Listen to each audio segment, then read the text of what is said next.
Smart Ideas, c'est notre rubrique quotidienne consacrée aux startups éco-responsables. La bonne idée du jour, elle est signée Guillaume Delory. Bonjour. Bonjour. Bienvenue, vous êtes le cofondateur de Dawn. Vous l'avez créé officiellement en 2020 avec Thomas Moreau. Et avec quelle idée? Racontez-moi. Une idée tout simple, en fait.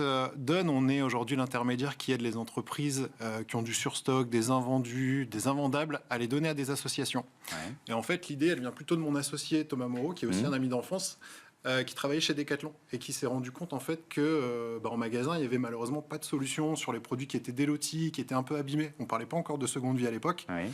Ça nous semblait dommage. On connaissait un peu le milieu associatif et ses vertus. Et en fait, on a proposé à Decathlon en premier lieu de leur créer une plateforme, qui permettrait d'industrialiser le don au niveau de tous les magasins, de pouvoir centraliser les données, de pouvoir dématérialiser en fait tout le processus du don et de les aider à pouvoir le déployer sur l'ensemble de leurs magasins. Ouais. Donc 2018, on a cette idée. 2019, on est plutôt d'un parcours tous les deux informatique.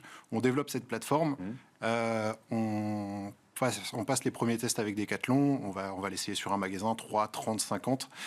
On se rend compte que l'idée marche et donc on déploie et on crée notre entreprise en 2020. Avec donc quand même ce constat, qui est le constat des stocks dormants et notamment cette étude publiée par l'ADEME en 2021 qui nous dit que plus de 15% des stocks dormants sont détruits.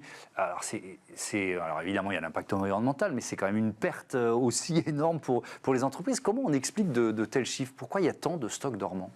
Ça vient aujourd'hui de plein de facteurs. Notre mode de consommation en fait qui oblige les sociétés les entreprises à avoir beaucoup de stocks. Effectivement en fait c'est assez catastrophique de se dire que selon l'ADEME on a plutôt des chiffres entre 2 voire 4 milliards d'euros de stocks qui dorment dans les entreprises et effectivement ce rapport en fait annonce plus de 600 millions d'euros de stocks détruits par an. Ouais. Ce qui est quand même assez fou. Nous, partant de ce constat-là, on s'est dit qu'il fallait vraiment trouver une solution parce que de l'autre côté, vous avez ces problématiques d'entreprise, mais vous avez aussi les associations. Alors justement, quelles associations parce qu'il faut les choisir, il faut les sélectionner. Enfin, comment vous faites ce travail?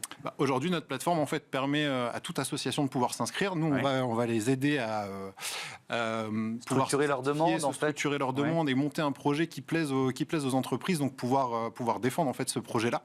Une fois que tout est en règle et que les associations peuvent récupérer les produits dans de bonnes conditions et émettre un reçu fiscal. On pourra en revenir, mais il y a un avantage fiscal aussi pour les entreprises à donner et à minimiser en fait ces 15% de pertes aujourd'hui qui peuvent les avoir. Une fois qu'on a créé ça avec les associations, les associations peuvent récupérer directement des produits sur notre plateforme. Ouais. Alors justement, quel avantage au-delà du don et puis du fait de donner une vie à un produit plutôt que de le détruire, il y a un avantage fiscal pour une entreprise? C'est ça, il y a on aime à dire qu'il y a 3 avantages, 3 vertus très, très fortes au don pour les entreprises. Effectivement, il y a une gestion saine du don puisqu'elles vont pouvoir assainir leur stock de produits parfois un peu plus anciens ou parfois qui ont du mal à se vendre.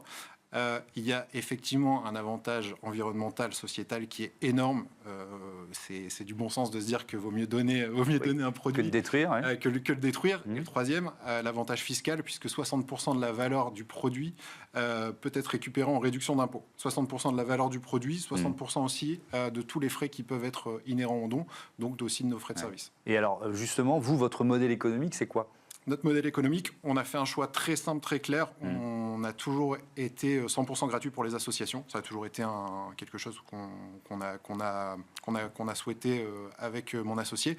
Et donc, on vient en fait aider les entreprises. Et une fois que le don est fait, on vient récolter des frais de service de la valeur des produits, sur la valeur des produits donnés. Ouais. Un dernier mot sur cette levée de fonds annoncée d'1 200 000 €, c'était en juillet 2022. Oui. Ça vous a permis j'imagine, monter en puissance. Vous en êtes où aujourd'hui? Aujourd'hui, on est 35 collaborateurs basés sur Lille. Effectivement, on a monté en puissance et ça nous permet en fait d'avoir une croissance à 3 chiffres depuis maintenant notre création. On a finalisé une année 2027 record avec plus de 2,7 millions de chiffre d'affaires et quasiment 20 millions d'euros de produits donnés, j'ai envie de dire sauvés aussi. De la destruction. Merci beaucoup Guillaume Delory et bon vent à Dawn. Voilà, c'est la fin de ce numéro de Smart Impact. Je voudrais remercier Alexis Mathieu, Marie Billat à la programmation, à la production, assistée de Juliette Milierina, Angèle Jean-Girard, le réalisateur, et Thibaut Goury-Lafont, l'ingénieur du son. Salut!